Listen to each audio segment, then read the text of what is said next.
Lagi ka bang lutang? Yung tipong andyan ka nga, pero hindi ka talaga andyan. Baka hindi lang puyat o stress ang dahilan. Baka galing yan sa bituka mo.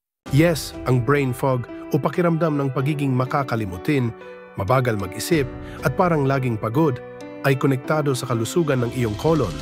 Surprising, di ba? Ang colon o malaking bituka ay may mahalagang role sa pagtanggal ng toxins.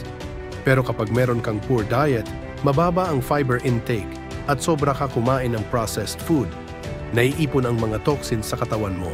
At kapag nangyari ito, nagkakaroon ng dysbiosis o imbalance ng gut bacteria.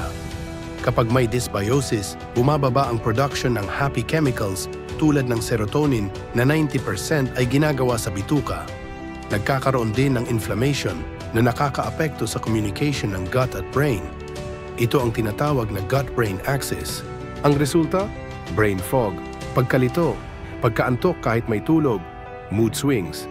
Internal cleansing isn't just about digestion, it's also about mental clarity. Pag malinis ang bituka mo, mas malinaw din ang takbo ng isip mo.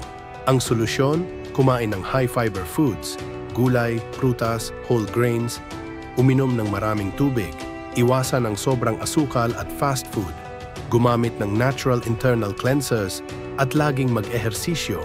Kung gusto mong luminaw ang utak mo, huwag mong kalimutan mag-cleanse.